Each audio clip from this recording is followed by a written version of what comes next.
আপনি লাঠি যদি জমিনে ফেলাই দেন বা বাড়ি মারেন, লাঠি ভেঙে যাবে, টুকরা টুকরা হয়ে যাবে।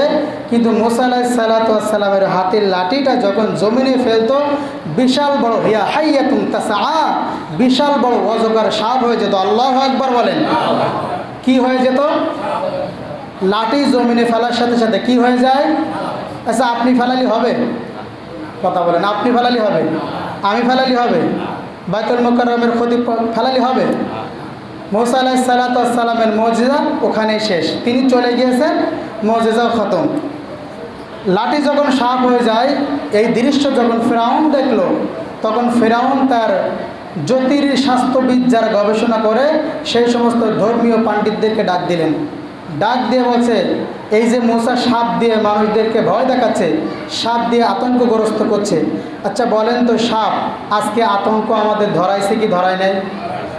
এই যে আপনারা নেটে সোশ্যাল মিডিয়াতে দেখেছেন, রাসেল ভাইপার নামে একটা সাপ গোটা বাংলাদেশে অস্থির করে দিচ্ছে, ঠিক না বেঠিক? সোশ্যাল মিডিয়ায় গেলে রাসেল ভাইপার, যার আইডিতে যায় সোশ্যাল রাসেল ভাইপার, এই যে সাপ নিয়ে একটা অস্থিরতা, আজকে অনলাইনটা সোশ্যাল এক সাপে দখল করে ফেলেছে। তার সাপের একটা প্রভাব আছে। দেখেন, এই যে সাপটা, বিশেষজ্ঞরা বলছে এটা বিদেশি সাপ, এবং তারা বলেছে গবেষণা করে একটা স্টেটমেন্টে দেখলাম, অন্যান্য সাপের এক ধরনের বিষ আছে, কিন্তু যে রাসেল ভাইপার, এটার অরিজিনাল নাম হচ্ছে চন্দ্রবোড়া নাকি এরকম একটা নাম। এটার একসাথে 4-5 রকম বিষ ওর ভিতরে আছে, এবং গবেষণা করে দেখেছে বিশ্বের 6টা বিষধর সাপের ভিতরে তার স্থান 5ম। এটা বিদেশি সাপ। এই সাপটা আমার দেশে আসলো কেমনে? যদি বন্যার পানি দিয়ে আসে, তাহলে যে সাইড দিয়ে বন্যার পানি ঢুকছে সে এলাকায় তো সাপের প্রভাবটা থাকার কথা, কিন্তু আমরা দেখতে পাচ্ছি একেবারে 24টা জেলায় বিভিন্ন জায়গায় এই সাপের উৎপাত দেখা যাচ্ছে। এটা কোত্থেকে আসলো? এটা কিভাবে আসলো? এটা চিন্তার বিষয়। মুসা আলাইহিস সালাতু ওয়াস সালামের লাঠিও সাপ হচ্ছে, কিন্তু আজকে দুনিয়ার মানুষ কি সাপ বানাইতে পারে?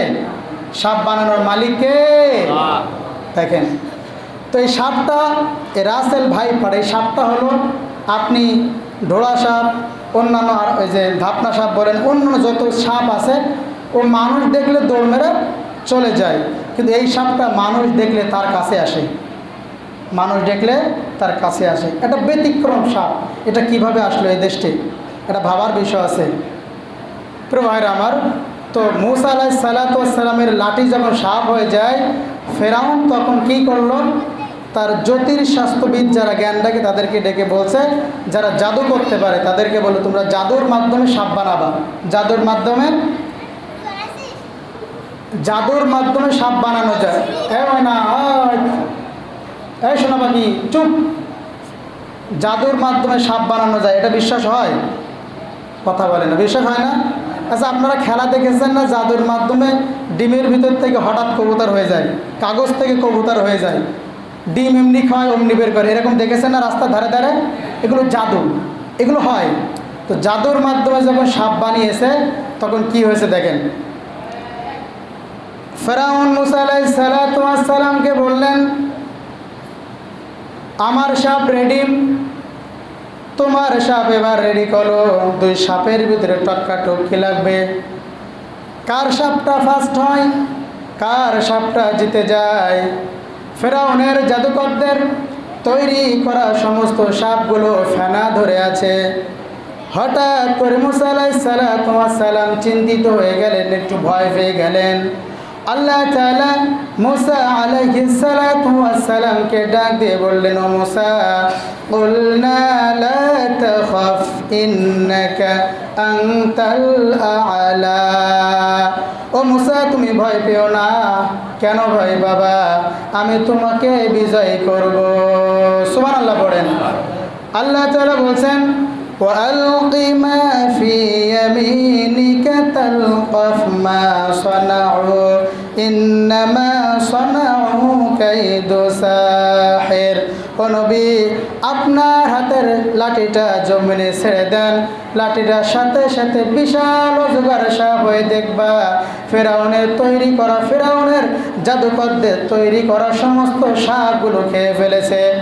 মুসা আলাইহিস সালাতু ওয়াস সালাম আল্লাহর অর্ডার পেয়ে জমিনে লাঠিটা ছেড়ে দিলেন।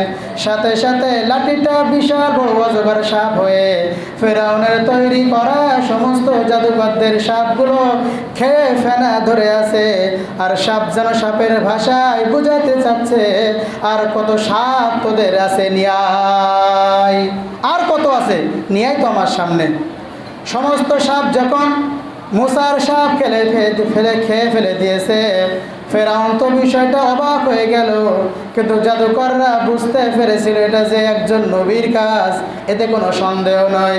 ফেরাউনের জাদুকররা তখন বলেছিল, জাদুকররা তাদের মাথাটা সিজদায় নুয়ে দিয়ে কি বলেছিল শোনো, আল্লাহ তাআলা কুরআনুল কারীমে সুন্দর করে উঠায় দিয়েছে, ওয়া উলকিয়াস সাহারাতু সাজিদিন রব্বি মুসা ওয়া হারুন। সমস্ত জাদুকররা সিজদায় মাথা নুয়ে দিয়ে আল্লাহর দরবারে সিজদা দিয়ে ঘোষণা করেছে, আমরা হারুন ও মুসার রবের প্রতি ঈমান এনেছি। সুবহানাল্লাহ বলেন। ফেরাউন অবাক হয়ে গেছে, কিরে আমার জাদুকররা ফেল হয়ে গিয়েছে। শুধু তো ফেল হয় নাই, তারা মুসার কাছে কালেমা পড়ে মুসলমান হয়ে গেছে। কি করা যাবে, কি করা যাবে? ওই দিন আল্লাহ তাআলা মুসার লাঠির মাধ্যম দিয়া সাপ বানায়া ফেরাউনের সমস্ত সাপগুলোকে খেয়ে ফেলে প্রমাণ করে দিয়েছে আমার নবী সত্য নবী। ফেরাউন শুনে নাও, আমার নবী যে দাওয়াত দিয়েছে এটা সত্য। এখনো পর্যন্ত যদি ইসলামের পথে না আসো, এটা তো সাপ খেয়েছে, এরপরে তোমার খেয়ে ফেলবে। এটা তো ছোটোখাটো পর্যায়ে গিয়েছে, এখনো যদি ইসলামের পথে না আসো তোমার অবস্থা খারাপ হয়ে যাবে। এটা হলো 1 নম্বর নিদর্শন, আল্লাহ তাআলা মুসার হাতের লাঠিটা আল্লাহ সাপ বানিয়ে দিয়েছে। সুবহানাল্লাহ বলেন।